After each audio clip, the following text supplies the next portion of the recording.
तर आपण पाहतोय सध्या गिरगाव चौपाटीवर बऱ्याच बाप्पांचं आगमन झालेलं आहे आणि हळूहळू आता या बाप्पांचं विसर्जन होणार आहे।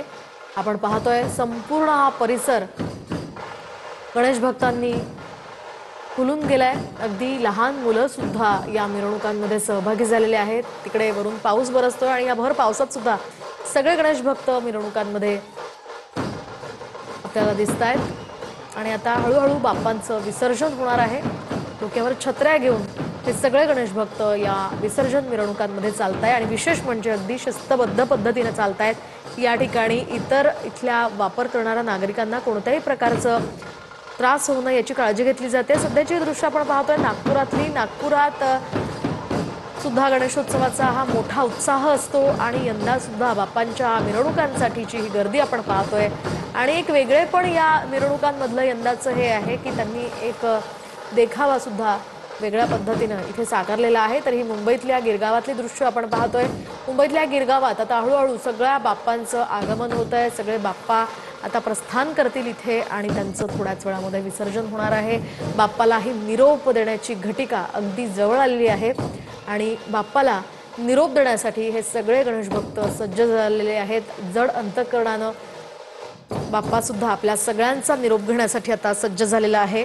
आता थेट पुढच्या वर्षीच आपल्याला हे सगळे क्षण अनुभवता येणार आहे। त्यामुळे हे शेवटचे काही क्षण वर्षभरासाठी डोळ्यात साठवून घ्यावेत, आपल्या मोबाईल कॅमेऱ्यात कैद करावेत। यासाठी हे सगळे गणेश भक्त इथे बाप्पाच्या या सेवेत तल्लीन होऊन मिरवणुकीमध्ये सहभागी झालेले आहेत आणि या मिरवणुकांमध्ये सगळ्यांचाच सहभाग आहे आणि विशेष म्हणजे वेगळी ठेवलेली आहे आणि त्याच पार्श्वभूमीवरती आपण या सगळ्या बाप्पांचं आगमन होताना पाहतोय। TV9 मराठीवर TV9 मराठी या क्षणांचे सगळे अपडेट्स तुमच्यापर्यंत पोहोचवते आहे। ही मूर्ती खरं तर वेगळ्या पद्धतीची आहे। प्रत्येक मूर्तीत काहीतरी वेगळं पण यंदा जाणवतंय। आपल्या मंडळाकडून दरवर्षीप्रमाणे काय वेगळं देता येईल, काय वेगळा देखावा करता येईल, वेगळी मूर्ती आपली कशी दिसेल, सुंदर मूर्ती कशी दिसेल असा प्रयत्न खरं तर केला जात असतो आणि ही देवीच्या रूपातली गणपती बाप्पाची मूर्ती इथे साकारण्यात आली आहे। अर्ध नारी नटेश्वराच्या रूपातली ही मूर्ती दिसतेय आणि ती सुद्धा सगळ्यांचंच लक्ष वेधून घेतेय। विठ्ठल आणि रखुमाई जणू एकत्रित उभे आहेत असा भास या मूर्तीकडे बघितल्यानंतर होतो। दुसरीकडे वेगवेगळ्या सुंदर अशा रथातनं बाप्पांचं आगमन होत आहे। बाप्पा हळूहळू आता मार्गस्थ झालेले आहेत आणि त्यांच्या या आगमनाची ही थेट दृश्य आपण सध्या पाहतोय TV9 मराठीवर।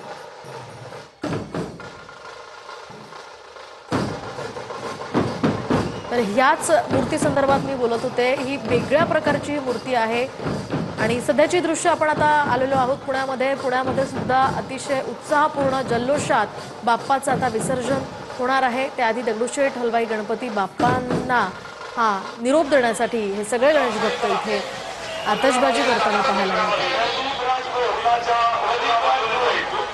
आकर्षक अशा रथातनं आता बाप्पाला निरोप दिला जाणार आहे। बाप्पाचं इथे विसर्जन केलं जाणार आहे आणि विसर्जनाच्या मिरवणुकीमध्ये मोठ्या संख्येने गणेश भक्त आल्याचं आपण पाहतो। अगदी भक्तीचा हा महासागर, भक्तीचा महापूर हातात झेंडे घेऊन डोक्यावर वारकऱ्यांच्या या टोप्या घालून हे सगळे गणेश भक्त या मिरवणुकीमध्ये सहभागी झालेले आहेत आणि आता अतिशय सुंदर अशी दृश्य, डोळ्यांचं पारणं फेडणारी हे दृश्य सुद्धा आपण पाहतोय। रात्रीची वेळ आहे। रात्रीच्या वेळी बाप्पावर सध्या आकर्षक अशी ही उधळण केली जाते। जणू चांदण्याच या ठिकाणी बाप्पाच्या आजूबाजूला फिरतायत असा भास व्हावा अशी ही दृश्य सध्या आहेत।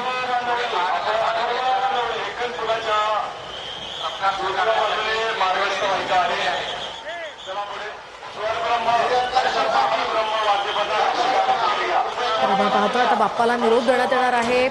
पुण्यामधली दृश्य आहेत। हळूहळू सगळ्या मानाच्या पाचही गणपतींचं खरं तर विसर्जन झालेलं आहे आणि आता इतरही गणपती मंडळांच्या बाप्पांचं विसर्जन होणार आहे। लवकरात लवकर खरं तर विसर्जन करण्याच्या सूचना या सगळ्यांनी दिलेल्या होत्या आणि त्याच पार्श्वभूमीवर पुण्यामध्ये सुद्धा मिरवणुकीमध्ये हे सगळे गणेश भक्त तल्लीन होऊन बाप्पाचा जयघोष करताना पाहायला मिळत आहेत। बाप्पाच्या या मिरवणुकीमध्ये झेंडे घेऊन नृत्य करताना पाहायला मिळत आहेत, झेंडे नाचवताना पाहायला मिळत आहेत। एकीकडे इथे आतिषबाजी केली जाते आणि या उल्हासपूर्ण वातावरणात चेहऱ्यावर जरी हा उत्साह असला, आनंद असला तरी सुद्धा ही वर्षभराची ओढ आता बाप्पाची या सगळ्या गणेश भक्तांना असेल आणि वर्षभरासाठी आता बाप्पा आपला निरोप घेतो।